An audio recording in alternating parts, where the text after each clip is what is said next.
반갑습니다. 우리 존경하는 이창렬 목사님, 또 이석권 원로 목사님, 사랑하는 우리 모든 성도들 주 안에서 이렇게 만나 뵙게 되어서 참으로 반갑고 또 영광스럽게 생각합니다.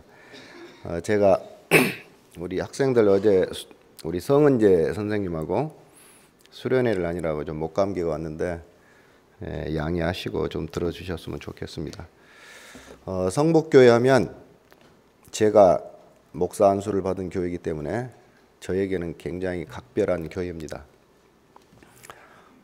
그리고 작년에 저희 학교 아이들을 오후 예배에 초대해 주시고 함께 또 예배를 드릴 수 있도록 여러분들이 학원 사역에도 관심을 가져주셔서 감사합니다. 지금 교회 학교가 잘 되지 않습니다. 대한민국 교회는 온통 해외 선교의 혈안이 되어 있습니다. 미래의 선교의 자원이 싹시 말려가고 있습니다. 이럴 때 기독학교가 대안이 될 수 있습니다. 이 건물 안에 성북교회만 교회가 아니라 예수님은 우주적인 교회를 품고 있습니다. 여러분들이 저희 학교의 작년 졸업생 중에 96%가 세례를 받고 나갔습니다. 그 아이들은 여러분의 교회로 다시 연어처럼 회귀할 것입니다. 시야를 넓히고 우주적인 사고로 하나님의 교회를 함께 만들어 가셨으면 좋겠습니다. 성북교회는 신천지가 코앞에 있기 때문에 최전방입니다. 여러분들이 이단 사역에 맞서서 말씀 안에 굳건히 세워져서 우리 순천이 이단의 전국에서 가장 많은 지역입니다. 성북교회가 이단을 막고 말씀 안에 굳게 세워진 그러한 모범적인 교회로 우리 순천뿐만 아니라 전국에서도 그러한 모범적인 교회가 되었으면 좋겠습니다. 홈페이지 들어가서 우리 이창렬 목사님 설교하는 것을 들었습니다. 굉장히 설교가 은혜가 되었습니다. 그래서 제가 오늘 설교를 하려고 준비하는 과정에서 누가 되지 않을까 좀 부담이 좀 있었습니다. 여러분 담임 목사님만큼은 아니지만 하나님께서 불러주셨으므로 이 자리에 제가 섰습니다. 말씀을 열린 마음으로 잘 받으시고 여러분에게 큰 은혜가 되었으면 좋겠습니다. 오늘 우리가 읽은 성경 말씀은 예수님께서 십자가에서 못 박혀 죽으시기 전날 밤입니다. 굉장히 긴박한 시간인데 그 긴박한 시간에 예수님께서는 한량처럼 예수님의 제자들을 모아놓고 발을 씻겨 주십니다. 일일이 발을 씻겨 주셨어요. 왜 씻겨 주셨을까요? 예수님께서 십자가에 못 박혀 죽으시기 전에 제자들에게 하시고 싶은 유언의 말씀을 행동으로 보여주고 계십니다. 유언입니다. 그것은 곧 우리에게 주신 유언과도 같습니다. 예수님이 발을 씻겨주신 이유는 첫째는 내 피가 아니고서는 너희들은 죄사함을 받을 수 없다라는 뜻입니다. 오직 예수님의 보혈의 피로만 너희의 죄는 씻음을 받을 수 있다, 그런 뜻입니다. 둘째는 내가 선생과 주가 되어 너희를 섬겼듯이 너희들도 나처럼 섬기는 자가 되라. 예수를 잘 믿고 못 믿고의 구분점은 섬김의 자세에서 나타납니다. 갑질하지 말라는 거예요. 목사라고, 장로라고, 안수집사라고, 권사라고, 교회에서 성가대장이라고, 교회에서 봉사 좀 한다고 폼 내지 말으라, 이 말이. 우리가 해야 할 일은 예수님처럼 종된 자세로 끝까지 죽는 자세입니다. 그걸 예수님이 우리에게 요구하신 거예요. 두 번째로 예수님은 세족식 다음에 최후의 만찬을 하십니다. 오늘 최후의 만찬에서 가장 드러난 사람이 누굽니까? 세족식과 최후의 만찬에서 가장 드러난 사람은 가룟 유다와 베드로입니다. 그래서 제가 오늘 제목을 좀 독특하게 가룟 유다입니까? 아니면 베드로입니까? 여러분들 설교를 잘 들으셔야 돼요. 놓치면 문맥을 따라오질 못하니까 설교 후반부에 좀 지루할지도 모르겠습니다. 정신을 잘 차리시고 잘 따라오시기를 바랍니다. 나는 유다인가 베드로인가 한번 잘 생각해 보십시오. 유다 앞에 가룟이라는 말이 붙죠. 이 가룟은 성이 아니고 그때 당시 이스라엘에는 로마로부터 이스라엘을 독립시키고자 하는 독립운동가들이 있었습니다. 그 독립운동가들은 가슴에 칼을 품고 자기 민족을 괴롭히는 로마 사람들이나 아니면은 민족의 등골을 뽑아먹은 매국노들을 몰래 비밀리에 죽이는 자객단들이었어요. 그 자객단의 이름이 갸룟입니다. 이스라엘 말로는 히카리예요, 히카리. 그래서 유다는 우리가 생각한 것처럼 그렇게 비열한 인간이 아닙니다.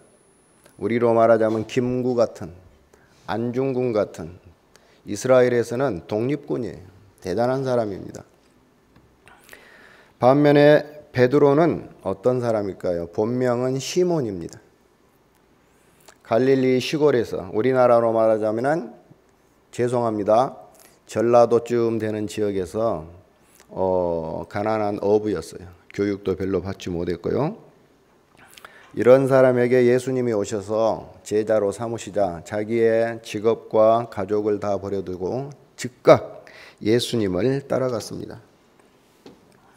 하지만 베드로는 성격에 문제가 있어서 너무 충동적이어서 실수를 참 많이 합니다. 그리고 예수님이 말씀하실 때 그걸 또 잘 받아들이기도 해요. 그래서 예수님에 대한 가장 신앙 고백을 정확하게 먼저 한 사람이에요. 주는 그리스도시요 살아계신 하나님의 아들이십니다. 엄청난 신앙 고백을 했어요. 그 모습을 보고 예수님이 너무 기뻐서 칭찬을 해주시면서 이름을 게바로 바꿔줬어요. 베드로라고 지어줬습니다. 우리말로 해석하면 반석이. 그리고 베드로야, 너의 그 반석 위에, 다시 말해서 너의 그 신앙 고백 위에 나의 교회를 세우겠다 그랬습니다. 그래서 여러분들이 예수님을 향해서 예수님은 나의 그리스도시요, 다른 말로 하면은 나의 구원자시요, 다른 말로 하면 나의 메시아시요, 다 같은 말입니다. 그리고 예수님은 살아계신 하나님의 아들이십니다. 이렇게 고백한 사람을 교회라고 해요. 이 건물이 교회가 아니라 예수님은 나를 구원하신 구원자시요, 그리스도시요, 메시아이십니다. 그리고 당신은 살아계신 하나님의 아들이십니다. 이렇게 고백한 여러분 한 사람 한 사람을 교회라고 합니다. 그래서 우리 교회란 말은 좋은 말이 아니에요. 우리라는 것은 폭이 너무 좁아요. 예수님은 우주적인 교회를 표방하십니다. 성북교회 성도 여러분들은 주님의 뜻에 따라 사고의 시야를 넓혀서 우주적인 교회를 표방하시기를 바랍니다. 유다와 베드로가 예수님의 제자단에 입회를 하는데 둘 다 공통점이 있습니다. 유다가 조국의 독립을 위해서 노력을 하고 있을 때 놀라운 소문이 들렸어요. 어마어마한 능력을 발휘한 사람이 있다는 거예요. 죽은 사람도 살리고 병든 사람도 고쳐주고 오병이어의 능력을 행하시고, 이러한 분이 이스라엘에서 많은 사람들을 몰고 다닌다는 거예요. 그때 무슨 생각을 했을까요? 이 사람을 붙잡으면 우리나라가 독립할 수 있겠다. 그래서 조국의 독립의 목표를 가지고 예수님의 제자단에 합류합니다. 하나님의 나라를 위해서 예수님의 제자가 된 게 아니에요. 자기 인간적인 목적을 가지고 예수님의 제자단에 합류를 합니다. 베드로, 예수님이 부르셨을 때 즉각 자기의 직업과 가족까지 버려두고 따라갈 정도로 결단력이 대단한 사람이었습니다. 여기서 우리가 착각하면 안 돼요. 그 사람의 결단은 무엇이냐? 베드로 역시 유다하고 똑같습니다. 예수님의 능력을 보았거든요. 내가 저 사람 능력을 힘입으면 이 세상에서 부귀영화와 입신양명을 이룰 수 있겠다. 자기의 욕망 때문에 예수님의 제자가 된 것입니다. 하나님의 나라를 위해서 제자가 된 게 결코 아니에요. 그랬기 때문에 예수님께서 십자가를 지신다고 하자 그걸 말리셨어요. 그리고 최후의 만찬 자리에서까지 누가 더 크냐, 높은 자리를 차지할까 치열하게 자리 경쟁을 했던 인간이 베드로입니다. 유다와 베드로가 순수한 동기가 아닌 자기들의 욕망을 이루어 보고자 예수님을 따랐음을 예수님도 알았어요. 그럼에도 불구하고 예수님은 두 사람을 제자로 받아주십니다. 심지어 유다와 베드로가 자기를 배반할 것도 아셨어요. 시편 41편을 보면 예수님께서 유다의 배반을 미리 알았습니다. 요한복음 13장 18절에도 나와 있는데요. 제가 한번 읽어보겠습니다. 참으로 내가 신뢰한 나의 친한 친구, 내가 신뢰한 나의 친한 친구, 얼마나 신뢰했으면 돈깨를 유다에게 맡겼겠습니까? 그 친한 친구가 곧 내 빵을 먹은 자가, 최후의 만찬성에서 예수님이 발을 씻겨주시고 유다에게 빵까지 줬지 않습니까?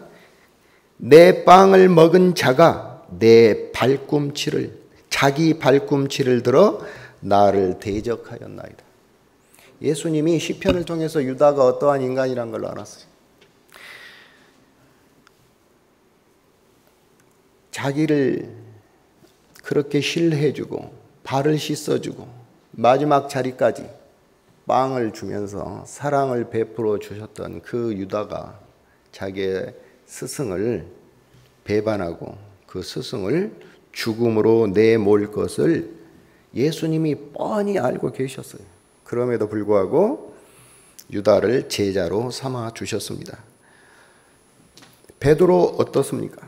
요한복음 13장 38절을 보면 예수께서 그에게 대답하시되 내가 나를 위해 내 생명을 버리겠느냐? 진실로 진실로 내가 내게 이르노니 숱하게 울기 전에 내가 나를 3번 나를 부인하리라. 예수님은 베드로가 신앙 고백을 너무너무 잘했어요. 주는 그리스도시요 살아계신 하나님의 아들이십니다. 예수님을 위해서 목숨을 던지겠습니다. 이렇게 고백을 한, 맹세를 한 그 베드로가 자기를 배반할 것을 알고 계셨어요. 여러분, 베드로가 예수님을 향해서 나는 주를 위해서 목숨을 던지겠습니다. 얼마나 비열하게 보였을까요? 조금 있으면 저놈이 나를 배신할 놈인데, 한 번도 아니고 3번씩이나 배신할 놈인데, 주는 그리스도시요 살아계신 하나님의 아들이십니다라고 너무 진지하게 당당하게 고백한 그 놈이 나를 3번이나 부인할 걸 아셨어요. 얼마나 그 고백을 한 베드로가 뻔뻔하게 보였을까요? 그 베드로가 접니다. 그 베드로가 여러분들이고, 저는 하루에도 수십 번씩 주님을 배반합니다. 여러분들은 안 그러실 줄로 기대하겠습니다. 지금 유다와 베드로를 여러분에게 오버랩을 하세요. 여러분이라고 생각하고 설교를 들으십시오. 그렇지 않으면 설교가 은혜가 안 돼요.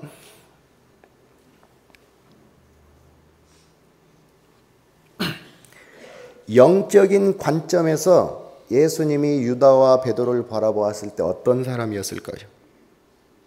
요한복음 6장 70절 71절을 제가 읽어드릴게요. 예수께서 대답하시되 내가 너희 12를 택하지 아니하였느냐? 그러나 너희 중에 한 사람은 마귀니라 하시니 이 말씀은 갸롯 시몬의 아들 유다를 가리킴이라. 그는 열둘 중에 하나로 예수를 팔 자르라. 여러분, 유다가 누굽니까? 예수님이 신뢰한 자예요. 그리고 돈꾀를 맡긴 자예요.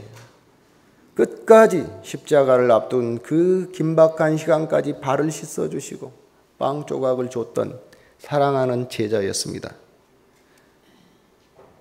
그 유다를 향해서 오늘 예수님이 뭐라고 합니까? 마귀라고 해요. 마귀. 여러분들이 행함에 있어서 갸롯 유다보다 더 신앙을 잘한다라고 감히 장담할 사람이 없을 것입니다. 그럼에도 그러한 유다를 향해서 예수님을 뭐라고 했습니까? 너는 마귀야, 이렇게 했어요. 예수님은 베드로를 향해서는 또 무엇라고 했을까요? 마태복음 16장 23절을 읽어드릴게요. 예수께서 돌이키시며 베드로에게 이르시되 사탄아 내 뒤로 물러가라. 너는 나를 넘어지게 하는 자로다. 내가 하나님의 일을 생각지 아니하고 도리어 사람의 일을 생각하는도다. 베드로가 누굽니까?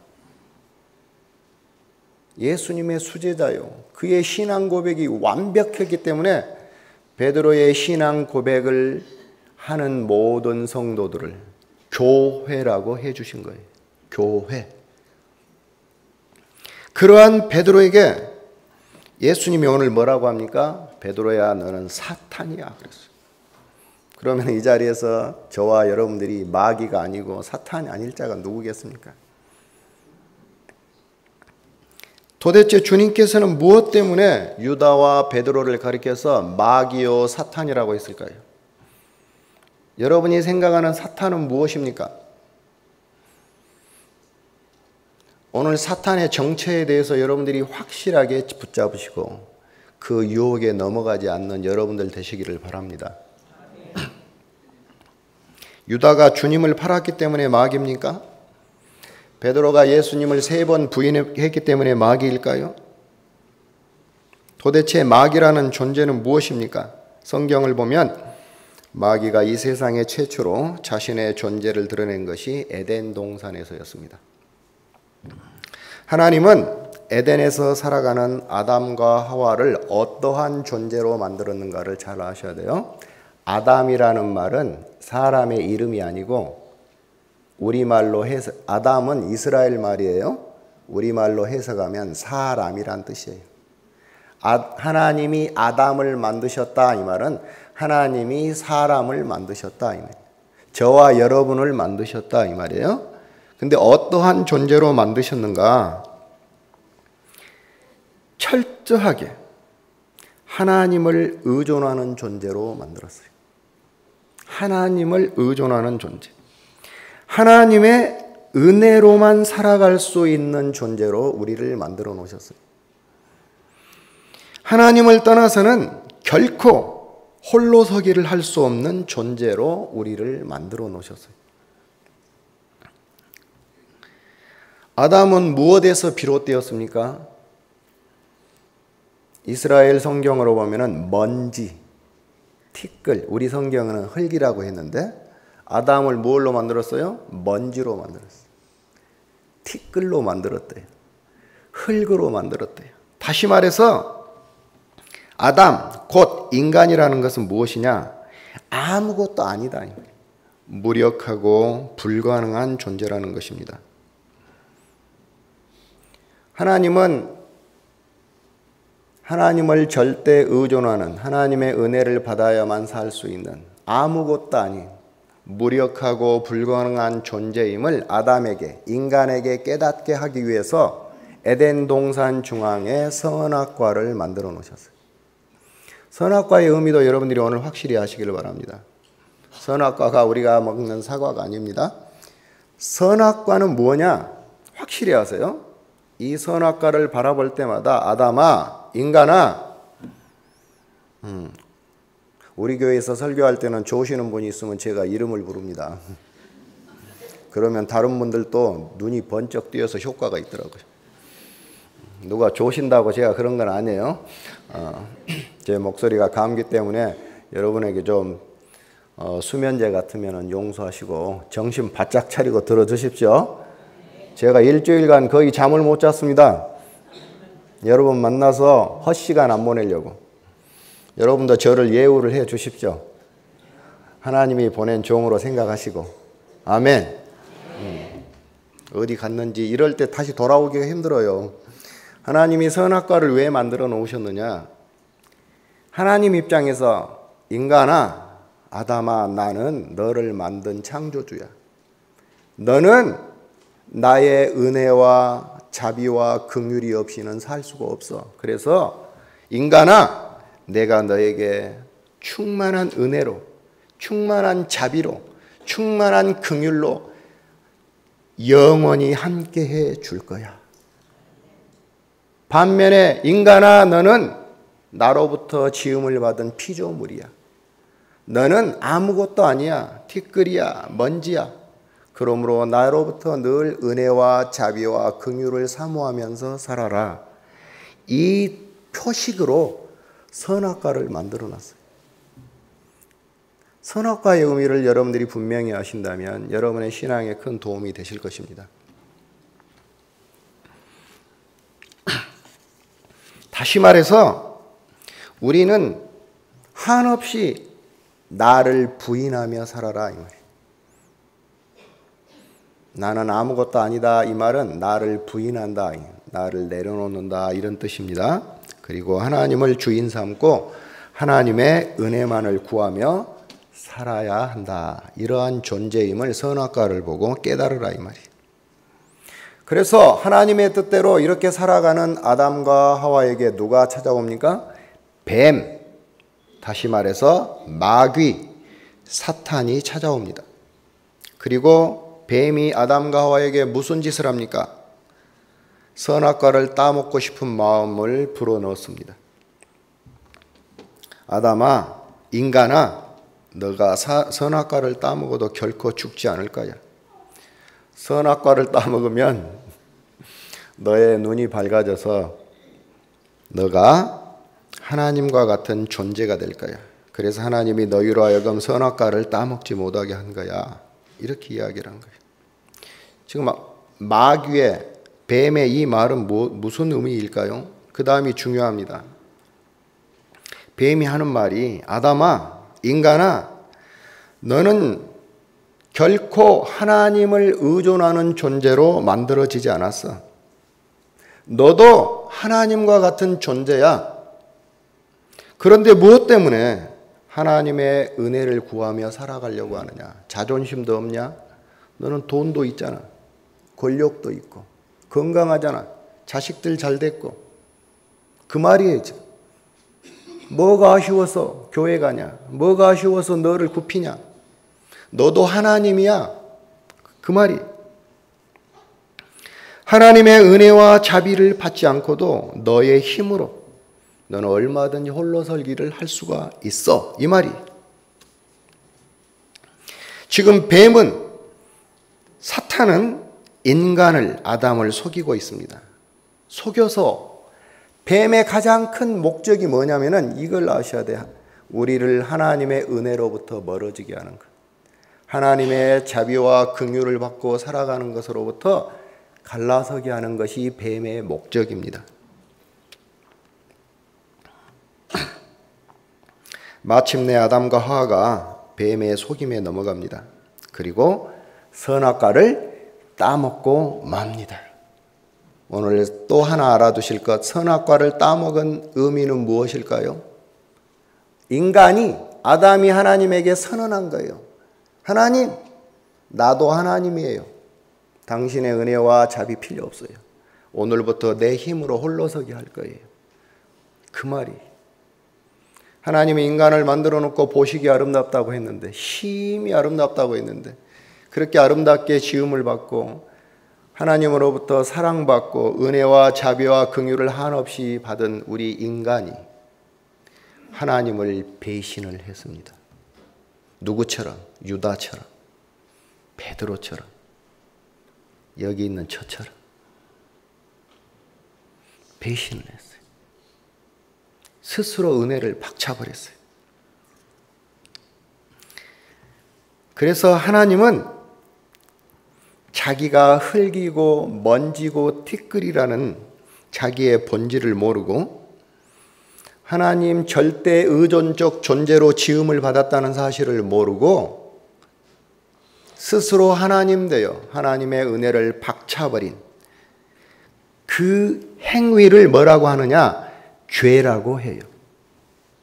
죄의 의미를 확실히 아셔야 돼요. 도둑질한 것이 죄가 아니고 도둑질 하란 말이 아니에요. 도둑질하기에 앞서서 우리에게 주어진 마음이 뭐냐? 하나님 은혜가 필요 없어요. 나도 하나님이에요. 홀로 서기를 하려는 그 교만한 그 행위를 죄라고 해요. 그리고 하나님의 은혜를 박차버리고 내 본질을 망각하고 경거망동한 나의 그러한 행동을 하는 사람을 죄인이라고 합니다. 그리고 하나님의 은혜를 떠나서 내 마음대로 내가 하나님처럼 되어서 살아가려고 하는 그 인간을 마귀라고 해요. 사탄이라고 해요. 물론 도깨비가 사탄이 아니고 하나님의 은혜를 떠나서 내 돈과 내 외모와 우리 집안의 배경과 건강과 인기와 명예를 먹고 살아가려는 저와 여러분들을 향해서 하나님이 죄인이요 마귀요 사탄이라고 하는 거예요.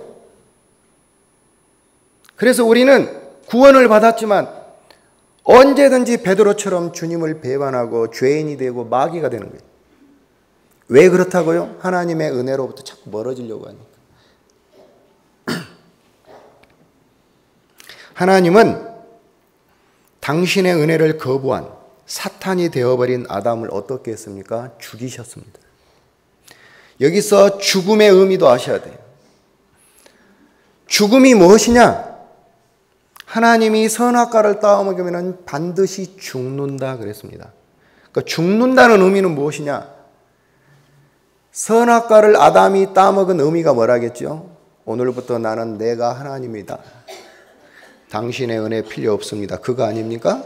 그래서 아담의 그 선언대로 아담에게 하나님의 은혜와 자비와 긍휼을 거둬가 버리셨습니다. 그걸 죽음이라고 해요. 하나님으로부터 은혜와 자비와 긍휼을 받지 못하는 나, 이걸 죽음이라고 해요. 우리는 본디 하나님의 절대 의존하는 존재로 지음을 받았습니다. 그러한 자가 하나님의 은혜를 힘입지 않고 어떻게 홀로서기를 할 수 있겠습니까? 우리는 단 1초도 하나님의 은혜가 없으면 살 수 없는 존재들이에요. 하나님의 자비와 긍휼을 받지 않고서는 결코 존재할 수 없는 무익하고 아무것도 아닌 먼지예요. 그러한 인간이 감히 하나님 앞에 도전장을 낸 거예요. 그래? 그러면 네 뜻대로 앞으로 네 홀로 살아봐. 하나님의 은혜와 자비와 긍휼을 받지 않고 한번 살아봐. 살 수 있었을까요? 은혜와 자비와 긍휼에서 떠난 인간에게 찾아온 건 두려움과 불안과 근심과 걱정뿐이었습니다. 그걸 죽음이라고 하고 그걸 지옥이라고 해요. 지옥. 불구덩이에 들어간 게 지옥이 아니라 하나님의 은혜에서 떨어진 나의 존재가 죽음이요, 죄인이요, 지옥인 거예요. 성북교회가 천국이 되려면 어떻게 해야 될까요? 인간의 수단과 방법으로 교회를 부흥시키려고 하지 마십시오. 하나님의 뜻에 철저하게, 하나님의 은혜를 철저하게 구하는 여러분을 내려놓고 그러한 성북교회가 천국입니다. 근데 여러분의 욕망을 앞세워서 교회를 일으키려고 할 때 성북교회는 지옥이 되는 거예요. 여러분들은 죄인이 되는 것이고 착각하지 마세요. 하나님의 뜻대로 여러분들이 살아가다가 교회가 단 한 명도 남지 않으면 그게 잘못한 것입니까? 그렇지 않습니다. 예수님은 하나님의 뜻대로 순종하다가 죽었어요. 여러분, 교회가 하나님의 뜻대로 순종하다가 교회가 망해도 그게 하나님 뜻이에요. 우리 판단으로 절대로 이게 옳고 저거 그렇다라고 생각하시면 안 됩니다. 끝까지 은혜를 붙잡고 자비와 긍휼을 붙잡고 여러분을 내려놓으시고 하나님의 뜻에 순종하는 여러분들 되시기를 바랍니다. 가룟 유다가 바로 아담이었어요. 왜 그랬을까요? 예수님을 자기가 스승으로 모시고 제자가 된 이유가 하나님 나라를 위해서 그렇지 않습니다. 자기의 욕망을 위해서, 심지어 예수님을 이용해서 자기의 욕망을 이루고자 했어요. 하나님의 뜻이 아닌, 하나님의 은혜가 아닌 자기의 욕망을 성취하고자 예수님께 들어가서 제자가 된 것입니다. 그러한 유다를 향해서 예수님이 뭐라고 합니까? 너는 마귀야 그랬어요. 베드로가 어떤 자입니까? 아담이었습니다. 예수님을 이용해서 이 세상에서 높은 자리 차지하려고 했어요. 부자가 되려고 했어요. 결코 하나님 나라를 위해서 예수님의 제자가 된 것이 아니었어요. 그러한 유다를, 베드로를 향해서 예수님이 뭐라고 합니까? 사탄이라고 했어요. 여러분들이 그동안에 예수를 믿으면서 너무나 허황되게 잘못 붙잡아오고 생각해온 것들을 오늘 많이 좀 깨뜨렸으면 좋겠습니다. 그리고 제대로 된 예수님의 제자가 되었으면 좋겠습니다. 여러분,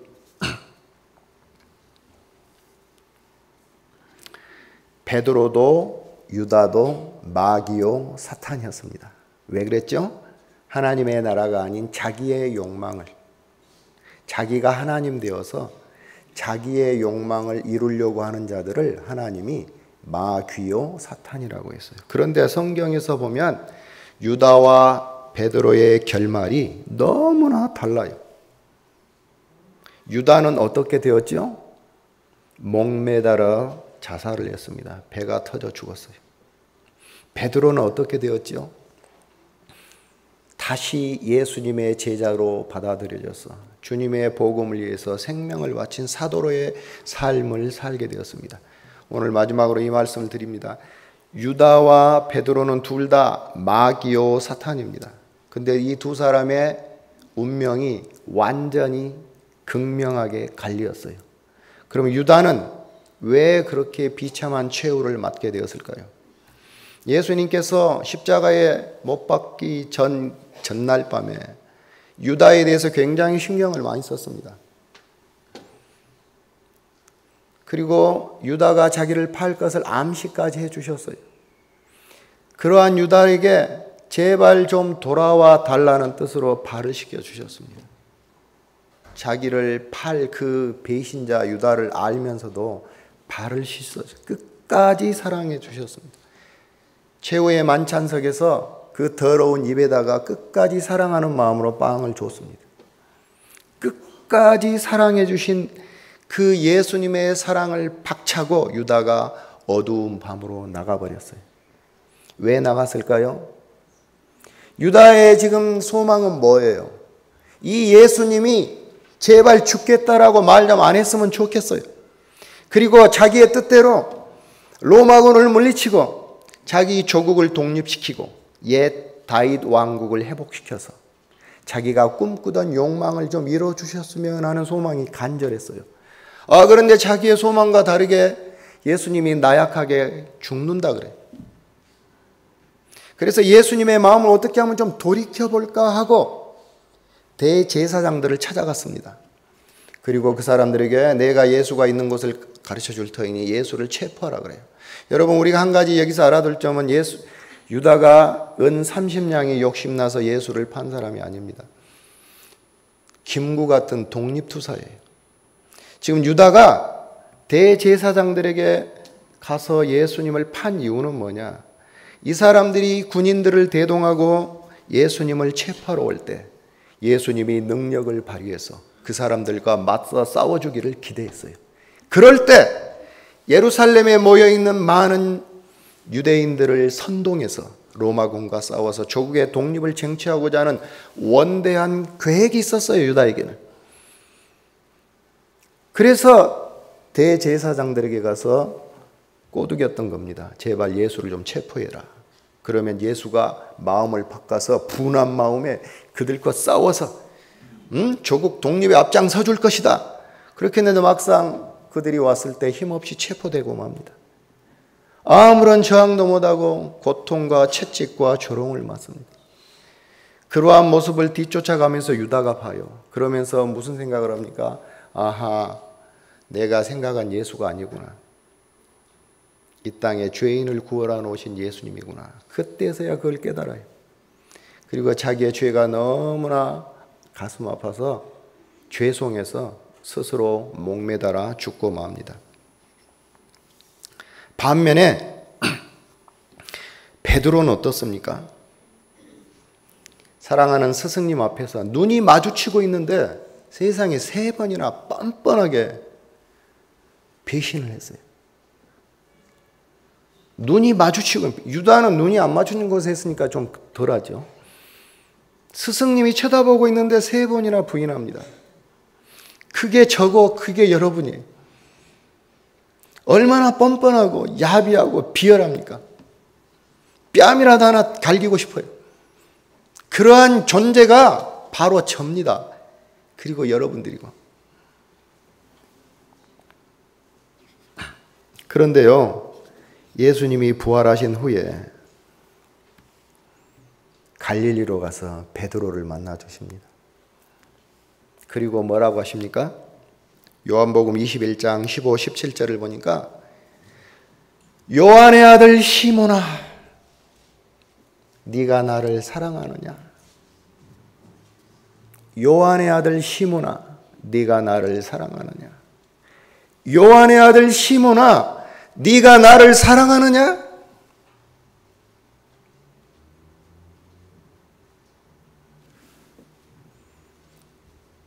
이 물음에 유다 같으면 어떻게 대답했을까요? 주님, 제 잘못 제가 잘합니다. 제 같은 놈이 어떻게 주님을 사랑한다고 말하겠습니까? 저는 주님의 제자 될 자격이 없습니다 하고 밖에 나가서 목매달아 죽었을 것입니다. 우리 인간적인 기준으로 보면 유다가 멋있잖아요. 책임감 있고. 그렇지 않습니까? 근데 베드로는 뭐라고 대답해요? 네, 주님, 제가 주님을 사랑하는 줄 주님께서 아시잖아요. 어떻게 이런 말을 할 수 있습니까? 네, 주님, 내가 주님을 사랑하는 줄 주님이 아시잖아요. 한 번도 아니고 3번이나 꼬박꼬박 답변을 해요. 얼마나 얄미웠겠어요. 그 자리에서 제가 예수님이었으면 발로 차버렸을 거예요.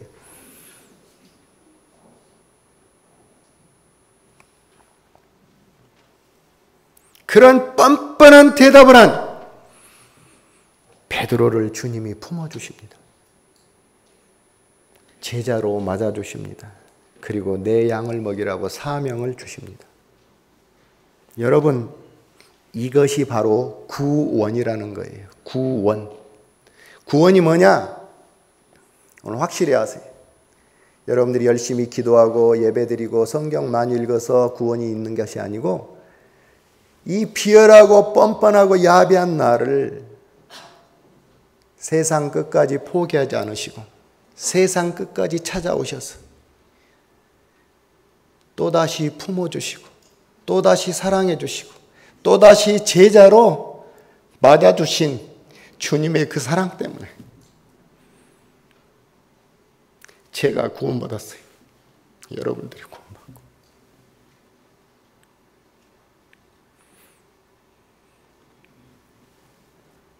주님의 그 사랑 때문에 우리가 구원받는 겁니다. 우리 공로는 하나도 없어요. 이걸 아신다면 저와 여러분들은 날마다 나를 부인하며 나를 내려놓고 주님의 은혜와 자비와 긍휼을 구하며 살아야 됩니다. 그러한 우리를 하나님이 구원시켜 주시고 날마다 새롭게 세워주시고 마지막에는 하나님 나라에 입성하게 해 주실 것입니다. 결코 여러분의 공로로 구원받은 것 아님을 아시고 끝까지 설령 내가 죄를 지었더라도 주님이 또 손길을 내밀면 베드로처럼 뻔뻔하게 그 손길을 잡으십시오.